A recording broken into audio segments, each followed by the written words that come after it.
After months of peaceful protests that overthrew the 30-year reign of Omar al-Bashir, Sudan's revolution is descending into chaos. Listen carefully.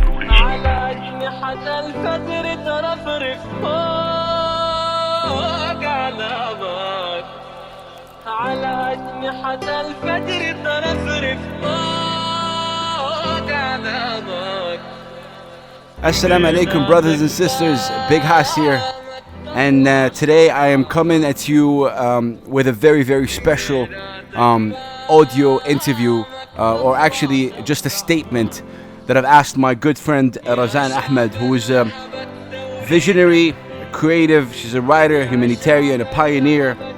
She's somebody who personified culture institute in and of her own.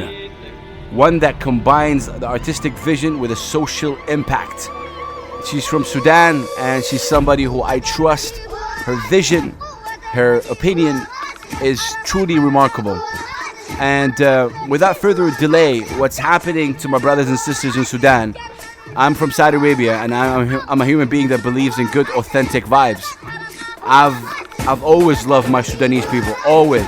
There's something about Sudan that is just incredible. The beat in the background is by a Sudanese producer. His name is Sammany. This is called Sudan Revolts. And I wanted to understand, I reached out to Rozan. I wanted to understand what actually is going on in Sudan and what could be a solution. So for the next 7 to 8 minutes, I want you to acknowledge what Rozan is saying, because she really simplified it to me personally, and I'm throwing it out now to the world. And hopefully, in a very, very short time, I'll be having also someone in Arabic do it. Sudan, I love you. This is Rozan Ahmed talking about the situation in Sudan. Before Rozan, I want you to listen to these words by this human being.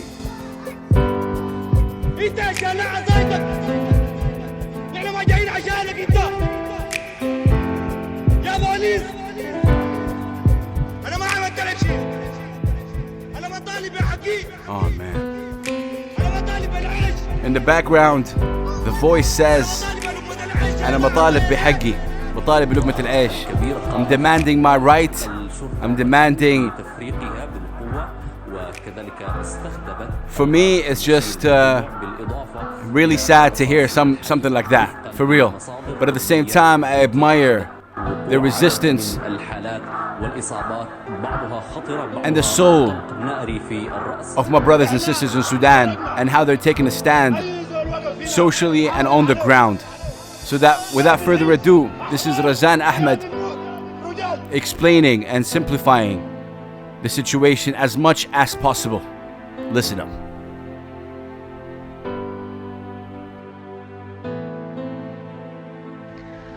Okay, thank you very much for giving space to our revolution has, and I'm going to do my best to summarize this as quickly as possible.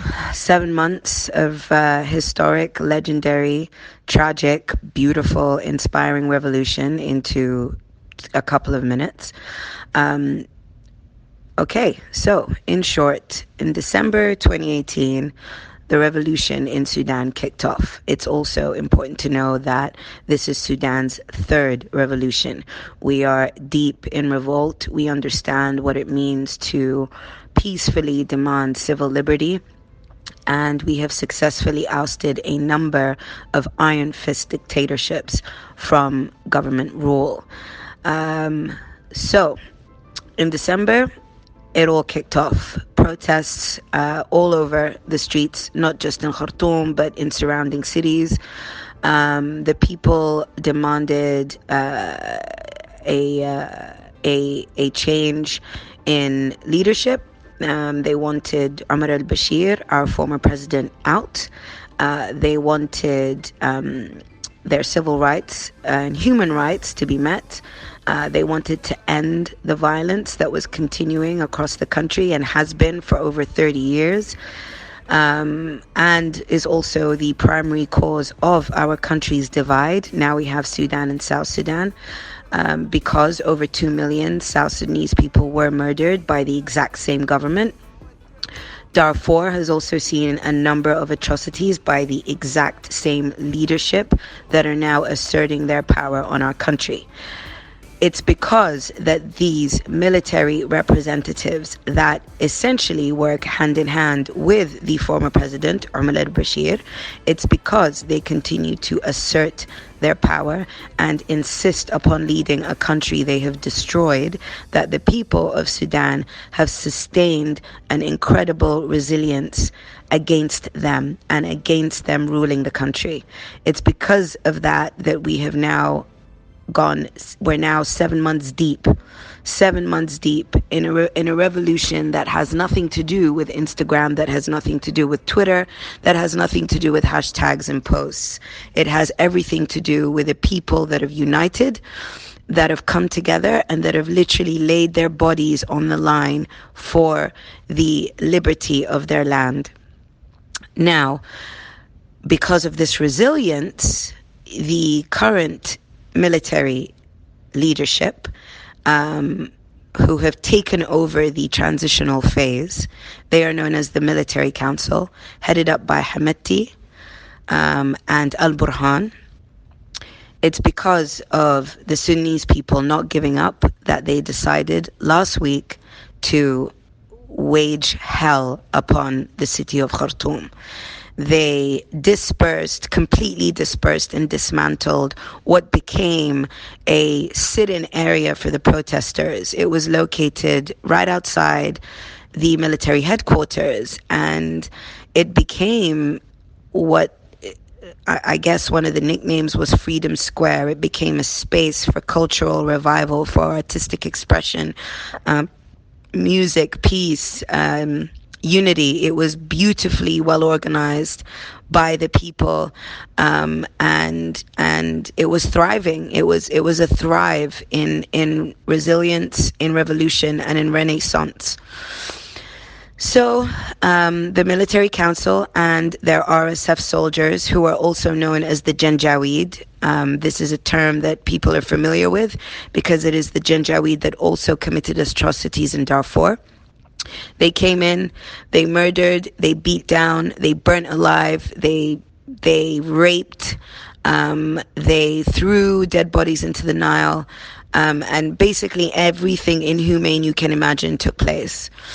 It was a full-blown massacre. And where we are today is directly following the massacre. There was the Sudanese Professional Association, who have been brilliant in mobilizing the people, called for civil disobedience. The country shut down for 2 days. It was a very, very successful exercise, and it proved to the military council that if the people want to come together and stop working, if the people want to shut down the country, they can, and they did. It lasted two or 3 days. Now people are going back to work because they have to. They have to eat, and they have to survive. The military council are still exerting their power. They've agreed to negotiate once again with the people's representatives. And let's hope this time that the negotiations don't fail, because they were failing consistently beforehand. And that's why essentially the military snapped on the people, because of their refusal to give up, their refusal to give in, and their insistence upon civilian rule of Sudan. That is where we are right now. The country is grieving. The country is in trauma. We have a diaspora that are also in trauma. And despite all of that, we continue, and we will do everything in our power to ensure democratic civilian rule. And what we're focused on right now is the arrest of the TMC leaders, the military council leaders. They are Burhan and Hameti. We've called upon the ICC to issue an investigation and arrest of the both of them. And that's our focus right now. We want to turn all of this awareness and all of this sudden attention on Sudan into tangible action. We want all of this attention to go directly to the ICC. We want the ICC to answer our questions, to issue an investigation, and if they don't, for any reason, they need to tell us very specifically why. More information on this can be found on @Sudan on Instagram. Everybody can get involved, as well as changing your DPs to a blue color, right to the ICC.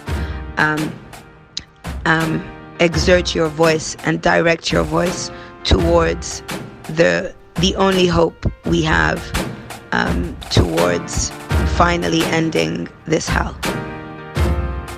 I want to take this opportunity to thank Rozan Ahmed for, giving me, some of her time.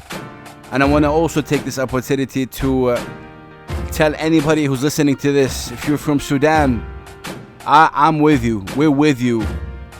But what's more importantly is that the fight has to continue. And it's just really ridiculous for me to say the fight to live right have to continue. But that's the way it is. And I'm pretty sure that the resilience and the passion, the dedication that the Sudanese people have and the love they have for their country would ultimately win. And the love for the flag, the love for Sudan would win, despite all the corruption, despite everything else that is politics. I am talking from a human point of view. We're human before we become Muslim, before we become Christian, before we become Saudi, before we become Sudanese, before we become American. We're human first, and that's the idea of this. Thank you, Rozan. And by the way, every single beat you heard in this interview is by this producer called Sammany, who I'm a big fan of. I love you, Sudan. I really love you. This is my small contribution to spread what's happening in Sudan to the world. يعطيكم ألف عافية. And I hope I get to talk to you when you're at a brighter face. I love you, Big House.